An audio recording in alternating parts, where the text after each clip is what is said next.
Raso Pictures proudly presents The Mentors.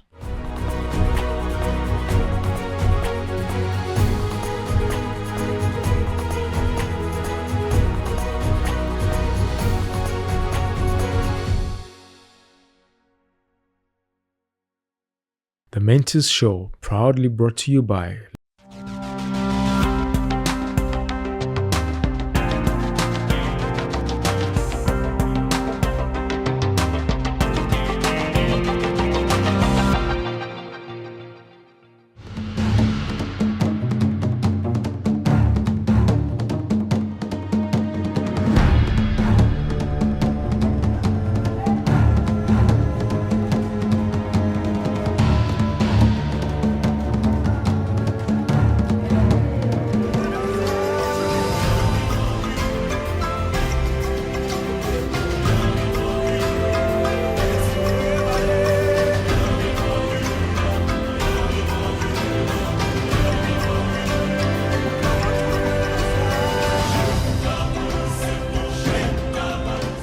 In this episode, I sit down with one of the most sought after names on Uganda and East Africa's fashion scene. A name perhaps more familiar to the eye than his face is. Award-winning stylist, celebrity stylist and fashion designer, and also the proprietor of Kai's Divo collection. Please welcome Mr. Abbas Kaijuka.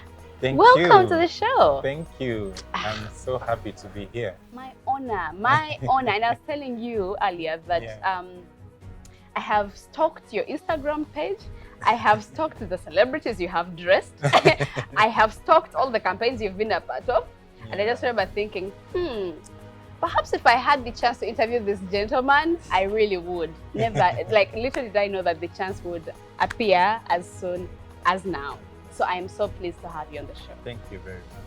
And also, I just had the pleasure of watching your maiden virtual collection fashion show, which I think was a few days ago. And my goodness, the bright colors, the black, yellow, red, the entire concept. Thank you. I was in awe. I was like, I'm here for it. It's all otherworldly. Now, what was the reason behind that collection, and what did you hope your impact would be? My collection is called Hope. Hope. Yes. As you know, with the whole epidemic, the COVID-19, people have been going through a lot who have not been able to work, but still we stayed hopeful. So this was a collection that was giving people hope. And all we had was each other, our families, our friends. So as Uganda, we stayed together to go through this whole process of the COVID-19. So that's why you see I used a lot of colors. I used the Ugandan flag colors to represent the whole unity of us as Ugandans in this whole situation. So I was trying to remind people about those days when we were free to do the events, the red carpets, the photographers and all that attention and all that. So it was just giving people hope. Yeah. I felt it. Yeah. Thank you. On that note, please share with us who Abbas Kaijuka is. We would love to know more. Basically, what I can say is I am a designer and a celebrity stylist. Okay. That's what I do. In 3 words, just 3 words, 1 to 3. Describe yourself. So use 3 words that would best describe who you are. Oh my God. Passionate, hardworking, and very aggressive. Great. So where does your journey begin? Okay. I went to school like everyone else. And so you're normal all along? Like the rest of us? Yeah, of okay. I went to school. I studied, of course, the whole primary, secondary, then I went to university. And I studied human resource management. After doing the human resource management, I got a job in GIZ. It's a German company. It's like an NGO. Yeah. That's where I worked for about 1.5 years. But as you know, I have always loved fashion. From the time when I was little, I had always loved to make clothes. I used to make little clothes for my sisters. I'd make some clothes for my mom. And somehow my mom, I think, knew I loved fashion. There was always a sewing machine at my home. I don't know the reason why, because my mom used not to sew, but there was always a sewing machine. So I'll go there and play around and do all these small outfits. So in that whole process, as you know, in Uganda, like, it's not easy for parents to let you do what you love, especially like fashion. Like, everyone is, the parents are like, fashion, what are you going to do? You want to be a tailor? You want to, yes, people are doing serious things. They want to be doctors, they want to be human resource managers. So, you know, all those things. So I had to study and finish and do the course that my mom loved me to have done. You did the course for your mom. Yes, so I did what she wanted me to do. Then after, I decided to quit my job. After that 1.5 years, I decided to quit my job because I felt I was not fulfilled. I felt I was not doing, there's something that was missing in my life. All I dreamt about my whole life was to do fashion. I wanted to make my own clothes, but I didn't know how to start. I didn't know who to talk to. I didn't have an auntie who was a designer. I didn't have a friend who knew how to. So I thought I knew nothing. But all I knew is that I wanted to be a fashion designer. So I decided to quit my job so that I can go chase my dream of being a fashion designer. But in that whole process of me quitting the job, I didn't know anything about fashion. I didn't know how I was going to start. I didn't know what I was supposed to do, but all I knew is that I had to start. You were armed with dreams. Yes. So I woke up one day. I actually feared to tell my mom because I know she would totally reject, because I had a good job. I was earning some good money at my job. So I woke up one day and told my mom, you know, I'm going to quit my job. I want to start chasing my fashion dream. And the thing she told me was, I think you're old enough to do what you think is right. Really? Yeah. So if that's what you think is right for you, then you should go for it. I cannot force you to do something that you don't want. So when my mom told me that, I was like, wow, this is the biggest go ahead I can ever get, you know? So I went, quit my job the next day. Next day? Yes, the next, I didn't even want to wait any longer. I just went and told my boss, I think I need to leave. I want to go venture into my own stuff. And he was kind enough. He was like, you can go as soon as you want, because, you know, you have to give a notification of like about a month. Yeah. Yeah, but he was like, you can go as soon as you want. So I left the next day, told my workmates I'm leaving. Everyone was in shock. My friends, most of my friends actually were not in sync with it. They were like, why would you quit such a good job and go do fashion design that you don't even know about? You don't even know what is there, you know? I told them, I think I'm destined to do this, so I'm going to leave and go find a way I'll venture into fashion. So I quit my job. I went back home, sat down for about 2 weeks thinking. Then after those 2 weeks, I came up with an idea of getting the little money that I'd saved. I go to China and buy some clothes and come and sell them, because that's the only way I knew how to do the fashion. Okay. You know? Buying the clothes. To sell. Okay. Yeah, but at least I knew that would give me some happiness. Okay. You know? So I get my little capital I had. I go to China. I shop a few things. I didn't even have money to open up a shop. I just brought those things and put them at my house and told all my friends, because at least everyone knew that I was fashion forward. So if I brought something, it was really good. So when I told them, they all flooded at my house, started buying the stuff. Within about 2 weeks, all my stock I had bought was gone. So I kept going back. So now, because I was making now some good profit, I started going back again, going back a few times. So in that whole process, there was a friend of mine who used to have a boutique for men. So when I would bring clothes, she would buy from me and then put them in her boutique. So one day she told me, there's this A Brands Fashion Awards. Mm-hmm. can we go, since for you, that fashion person, can you come up with something and we go showcase something? Maybe you could get there some big clients and all that. I'm like, oh, cool, no problem. So we come up with like a collection of ready-made clothes. So we go, and Abrams was also starting at that time. How long ago is this?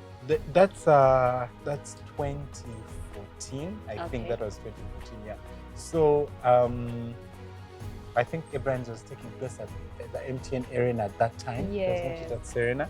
So I go for the show. We showcase. Actually, people loved the clothes. So in that whole process, I meet some designers who are already established, like Martha K, Raphael, Then I meet some models also. So now at least I start to get to know some few people in the industry.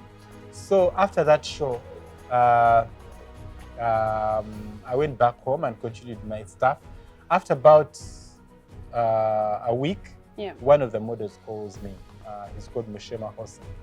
And he was going to act in the hostel. You remember that show? Yes. The hostel? Oh, my sister was in it. Yeah. That particular one. Because I remember yes, she even, sorry, I cut you short, but the excitement is coming back. Because I remember she said, you actually dressed, you might have dressed her. Yes. Because you must have dressed other cast members of the hostel that particular season. Because I remember your name coming up. Now it's making sense. Yes. Okay, go ahead. So he calls me and he says, we have a shoot for the hostel. It had this, they had a season which had ended, which had the Lucomas and the so those ones were leaving, and now they were having the new cast. Yeah. So they're like, we have a photo shoot, so we wanted you to dress us. I was like, oh, the hostel that I know. I'm like, wow, that's interesting. But I didn't even know what I was going to do, you know? So I just got a bunch of clothes. I took them for that photo shoot. I didn't even know their sizes. I didn't know which people I was going to dress. I just got a bunch of clothes and put them in the car and went. I reached at the shoot.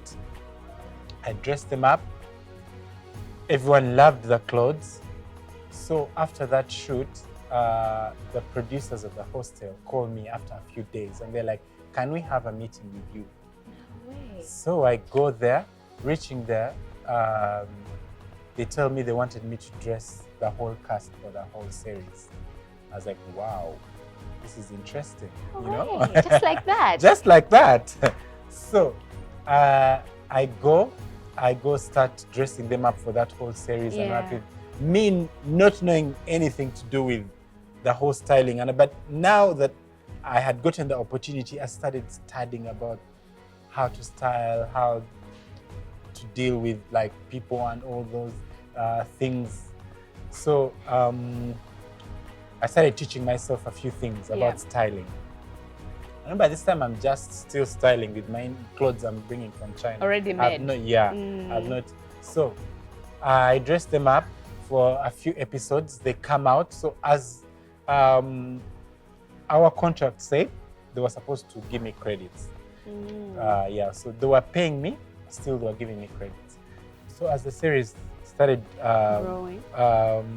showing on TV, so they would put my name in costume design and all that. So people started knowing me. Before I knew it, some of the models were calling me to do shoots with them.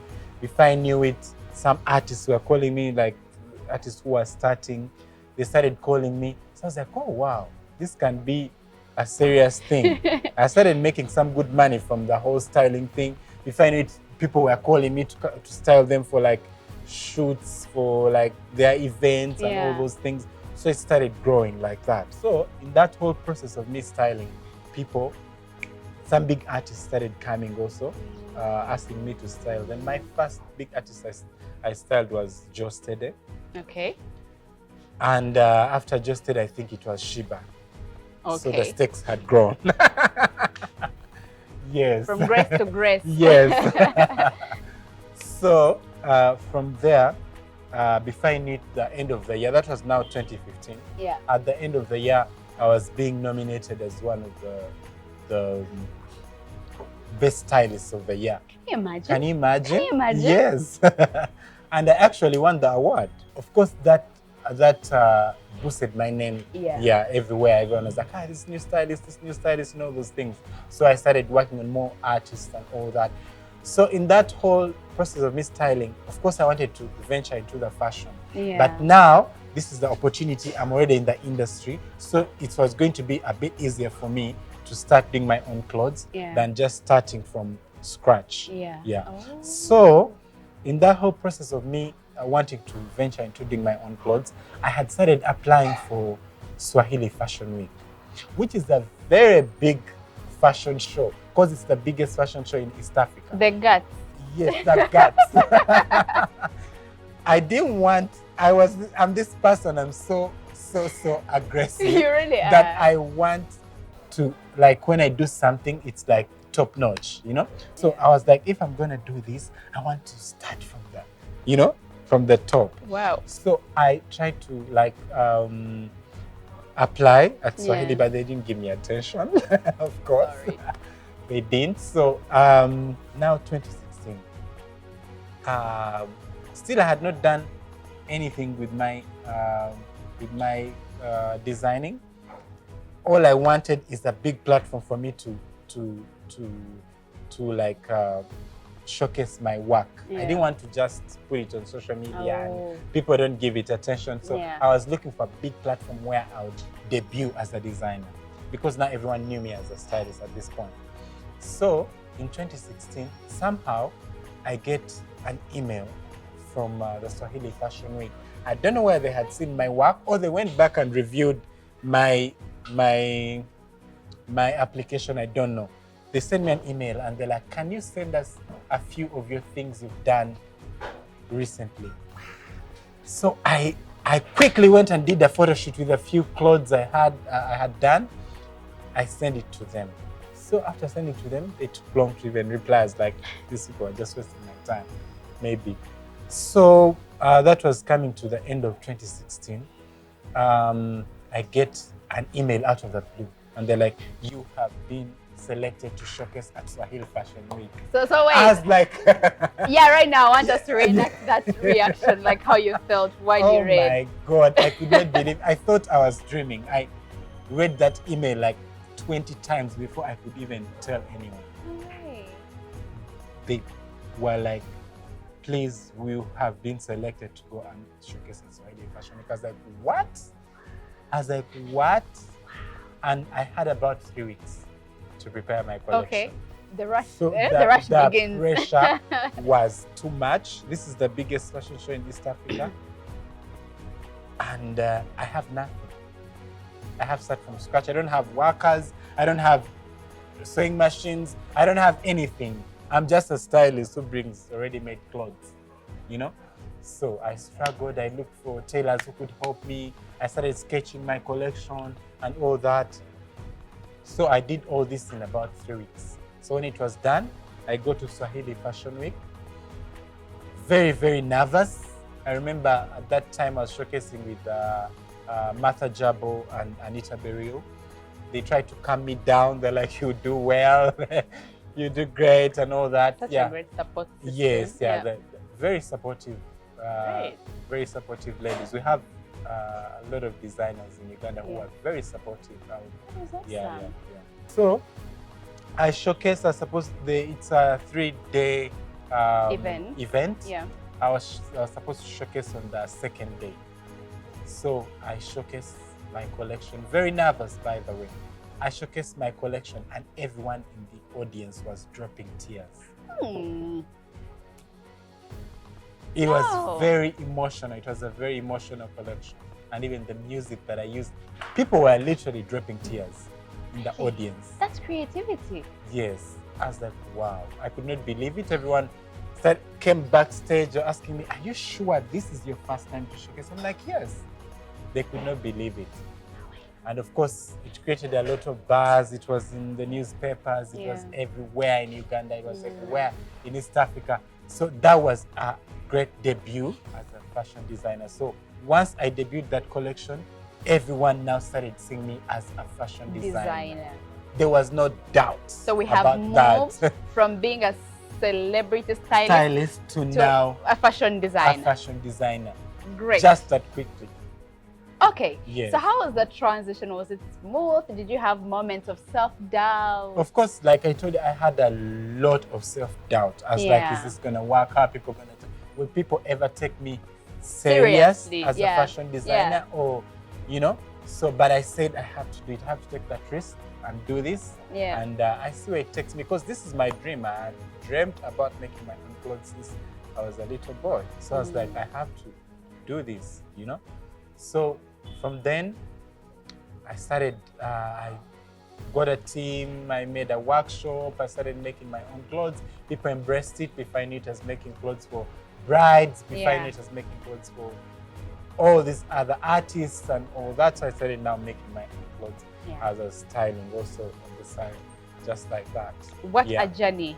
It was what a journey. So we are still hanging out with celebrity stylist, renowned fashion designer, sought after in Uganda, East Africa, and Africa. I don't know if he's gone beyond the borders yet. I don't know. He will tell us. Yeah. But for now, we are taking a very, very short break, and we'll be right back.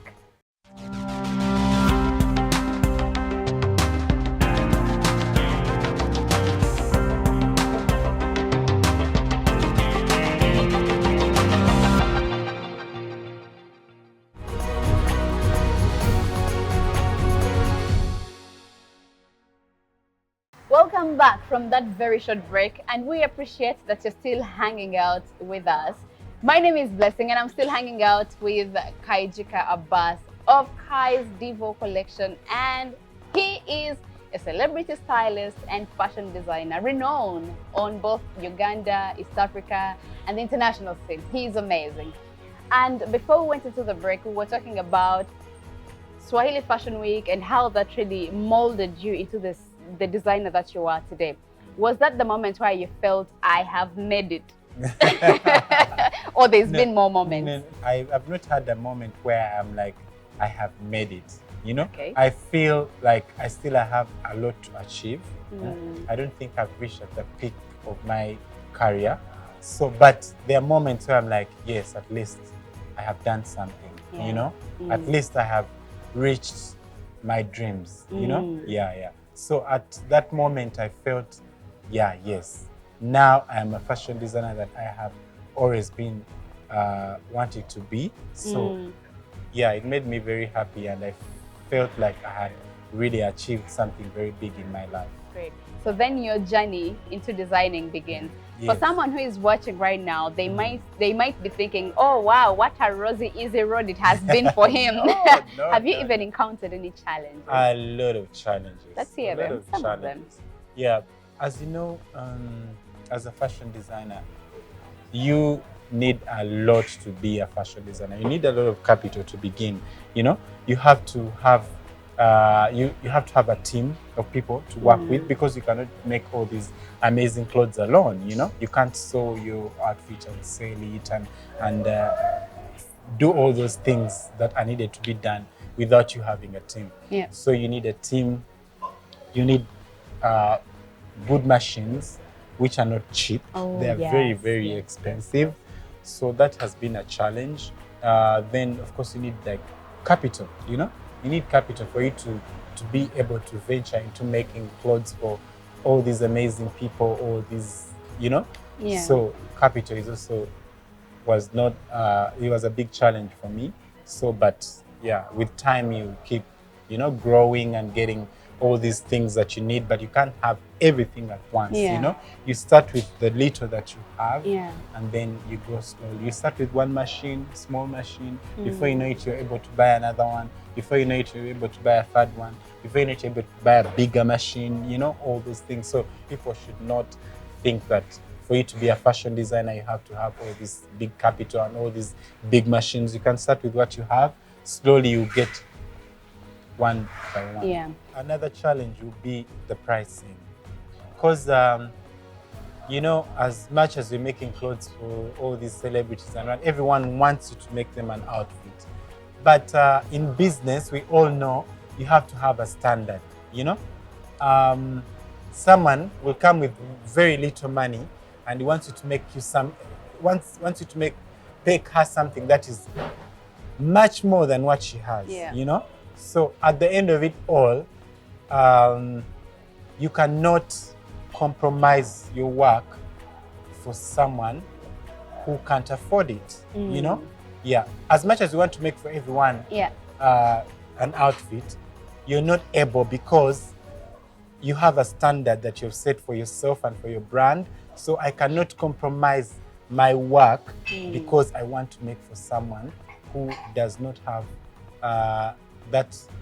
who cannot afford what I can make, you know? Because still I do not want to go and make for you an outfit and then it looks like it's made, I don't know, in Chiembe or something.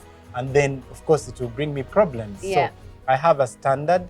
So yeah, I have to keep that standard. Because I think in trying to do so, you make a dress that doesn't match Kai's Divo quality, and then when a client posts it on social media trying to you're like, people are like, exactly. So that's a big challenge. Big challenge I would want to make for everyone, but I have a standard price. But it's just another thing is that some of these people think that the designers are expensive. But you know, you find these people going to shops to hire a gown, especially like for wedding gowns. Someone is hiring a gown of about 1.5 million. Hiring. And yet you can get that 1.5 and go to a designer and they make for you a wedding gown. Something you can keep, probably something hire you can again even keep, and something that is not unique, that not everyone is going to wear on the streets. Because you can wear a dress from a shop and that whole weekend you had like 5 brides wearing the same dress, you know? So people should stop thinking fashion designers are expensive. They should try them out and see. There's always an agreement, you know? If you can't afford this, we can get you this, you know? Thank you so much. Let's move on. Okay, that said, there's also been incidents where a client comes to you, the designer, for work. You agree on a stipulated period of time and when the delivery time is, and then it so happens that the client comes to pick whatever it is you made for them and it's not ready or it's misplaced. Have you had such an encounter, or what would you actually say? Make us understand, us who come to the designers. Usually, a professional fashion designer picks up work that they can handle, you know? That usually happens a lot with these local tailors that people use. They keep picking up work that they can't handle. So on that day that they're supposed to deliver, they're not able to deliver. They hide. Yes. So, but as a professional designer and as a person in business, you need to deliver on time. That's very important. As much as you do good work, people will not come to you the next time if you cannot deliver on time, because the good work goes with also time, you know? So as me, if I feel that you're giving me an outfit that I cannot deliver in the period of time that we have agreed, then I cannot do it. I will tell you that I cannot do this, you know? But if I am able to do it, then I'll make sure I deliver that outfit in time when you need it. And another related question, and I promise it's the last one. There's been also cases where I want Abbas to be the one to design my dress, and then I also know that he works with a team. And then when I come around and I find a team working on my dress, I'm like, no, I wanted him to be the one to work on it. But perhaps people should understand that as a designer, you have trained your people, but we need the confidence. Yes, of course. But of course, like I told you, I have to work with a team. I can be having about, let me say, about 30 or 40 dresses to do in 2 weeks or 3 weeks. I cannot make all those outfits by myself. So I have a team that I train. So they will help me to work on some of those outfits. All I'll do is to make sure I supervise and make sure everything is right with what is going on. You know, but you know that all that is being done is through my hands. You're so you supervising. I am making sure that the outfit comes out the way you want it, because I am in every step of your outfit. You came for a meeting, I advised you on the colors, I advised you on the fabrics to use, and now I'm tailoring it, and I'll be there at your fitting. I fit you and tell you what we need to change or what is not okay. So that whole process is a designer's work, and I have done that. So you shouldn't mind where your outfit was made or at what time I made it. That's none of your business. All you need is the final product. So your journey has been amazing so far. And I know with one celebrity has come another, and the pieces you keep making keep as if changing and evolving. And I think that speaks for the fashion industry in Uganda as well. How do you think we have, I don't know how to phrase the question, but if you look at the industry right now, where you started as a stylist those days, and now looking at what you've been able to create, how do you think the industry has evolved? And has the system been supportive? What I would say is that before I even joined the industry, or when I just joined, the industry was still growing. There's still a lot of things to be done. But as of now, the fashion industry has really evolved in Uganda. Because before, you know, a lot of these people that we make clothes for, because they're the ones who support us for us to do all these amazing things. It's people. If people don't come to make clothes, then I'm not going to survive. I'm not going to be the amazing person that you want me to be. So before, people used not to support the fashion designers. They used to go buy clothes from shops, ready-made clothes and all those things. But as of now, people have embraced the Ugandan fashion. Like, most of the people are making clothes with the local designers, especially when you say, like, you see on their events like Wanjula, Kuchala, weddings, people are making custom-made wedding gowns. People are making custom-made changing dresses. You know, it has become a trend. So with that, it's helping us to evolve. That it's making the fashion industry grow, because at the end of it all, for it to grow, it has to be the people embracing it and supporting the fashion designers. So the fact that people are really embracing it, it is giving a lot of support to the fashion designers. So with that, we've been able to grow and be more creative, because if you're not making money, you're not going to be more creative, you know? If you're not exposed, because we've been able to travel to all these fashion shows and all that, so you get exposed to other designers, other inspirations and all those things. So that's why we are able to make these amazing things and keep changing our fashion industry. And incredible designs is all because the fashion industry is evolving and developing. Having traveled and seen other people's work, there has to be someone you've idolized when you started your journey, and perhaps as you also evolve, you idolize more people who are doing great work.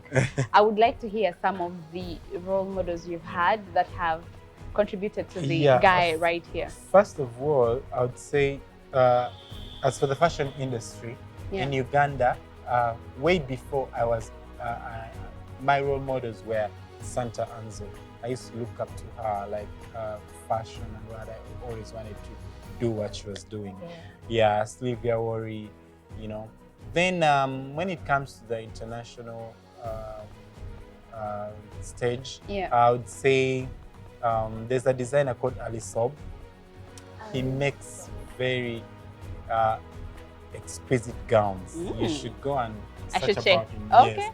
Then there's another designer called Stefan Roland.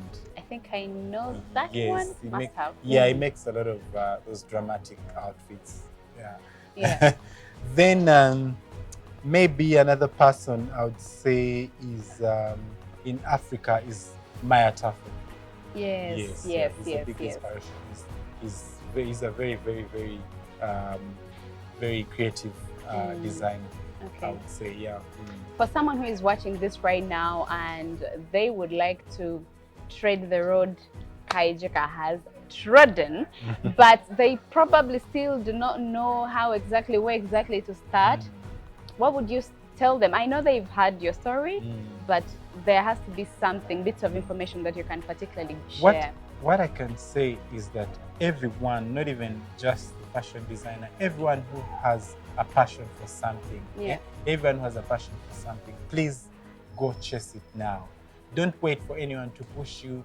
Don't wait for the time you're going to get this a lot of money or capital.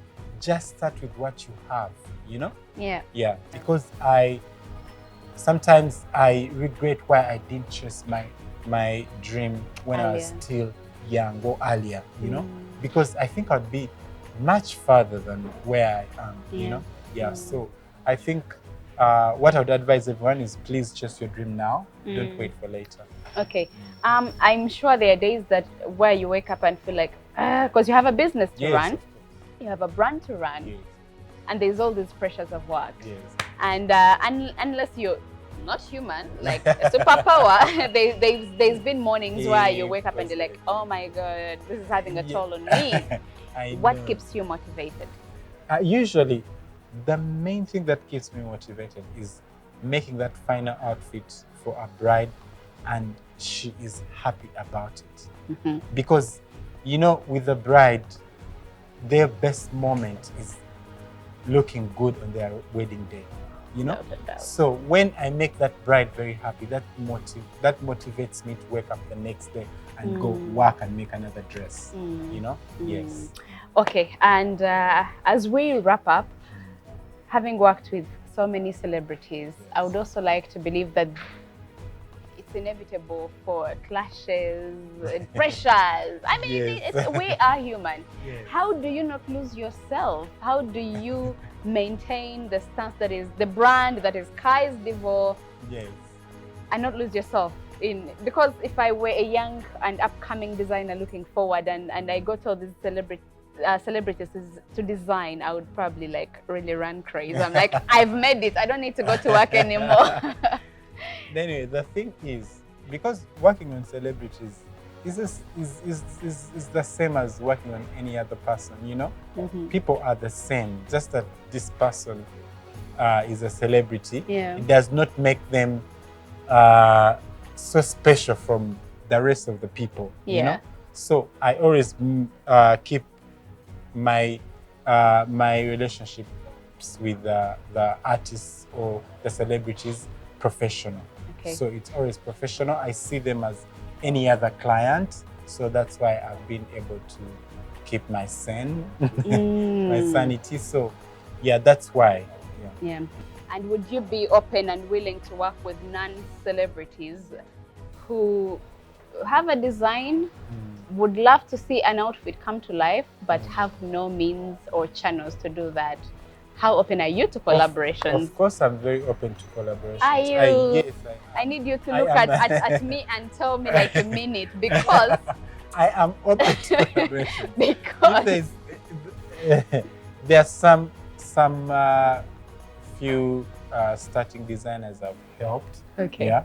To work out some of their stuff. So I'm really a free person. Like, if anyone needs help from me and I'm able to do it, I can do it. Because at the end of it all, we need to not only inspire people, but we need to also help. We need to, you know, we need to be their example. Because if you don't do that, then that means everyone who's coming, they're not going to do the same. So that means we're going to stay in one place. You know, we need as many fashion designers as possible. I don't want to be the only fashion designer in Uganda. I want even other people who are talented to come and join the industry, and also they could add something to the industry. You know, everyone has a different touch to anything. Everyone has their own idea of anything, which can also help to grow our industry. We want everyone to know Uganda for its fashion. You know. On that note, I actually want to applaud you and all the local designers that we have who have outgrown the whole competitive bit about the fashion business and welcomed the idea of collaboration. I was telling someone earlier that it's amazing when you see designers come together, each with their own idea, and then piece them together into like a project. It's amazing. And when the rest of us taking the back seat see this, we are inspired to you have a sense of, yes, at least there's a group of people willing to, you know, to collaborate and help me out. It's not the business of just stealing from me. I know you have to be better than me. That's one thing I would approve for the Ugandan designers, that we have all worked together. We are all friends. Yeah. I tell you, I'm friends with Fatuma. I'm friends with Anita. I'm friends with Shamtaira. Yeah. I'm friends with Tazbon. Like, we all help each other. I'll call Fatuma Asha for some help. I'll call Anita for some advice, and they also do the same. So with that, we are able to inspire other people to do that. Yeah, because you see, there are some other industries which are still having a lot of fights, you know, petty fights. Petty fights. Yeah. And it does not help anyone. You know, really we are good together. Yeah. Yeah. And I can't wait to have, like, to sit down with like 5 designers and ask questions and get to know what people think in the moment. That would be awesome. You should do it. Actually. I should. You should. Will you connect me to the rest of them? Yes, that they'll would be be awesome. willing to do it. That would be awesome. Yeah. And finally, what would be your, say, if you had to pick top 3 tips for an up-and-coming designer, what would you say?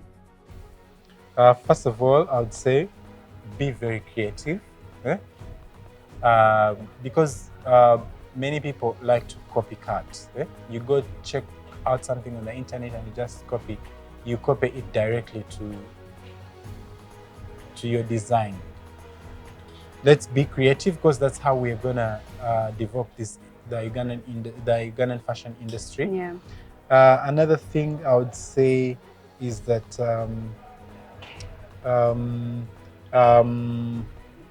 passion. Like, you need to be passionate about what you're doing. You know, you have to put in the effort to make sure it puts you somewhere, puts you on the top. Don't just do things for, you know. So you need to be passionate about what you're doing and do the best of it.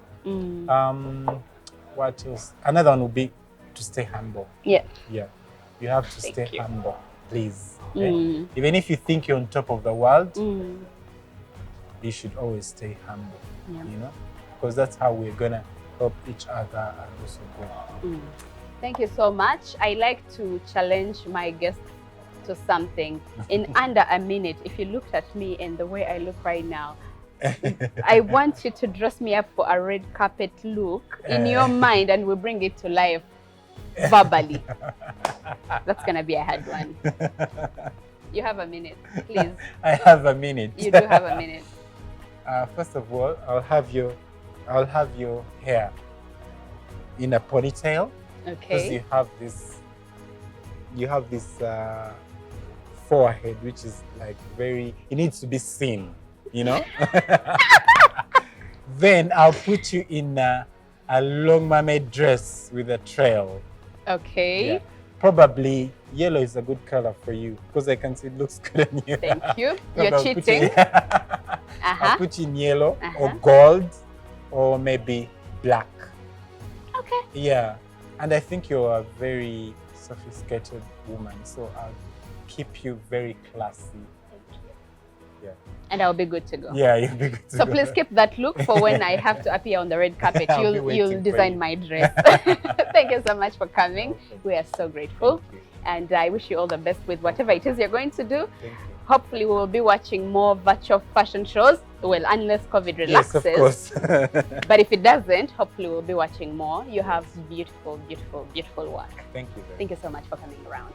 And ladies and gentlemen, with that said, we have come to the end of this episode, and my takeaway, honestly, if I had to make it personal, I think my takeaway from Abbas Kaijuka is, if you have the opportunity to chase your dream, start on it as early as possible, and do not dwell on what you do not have.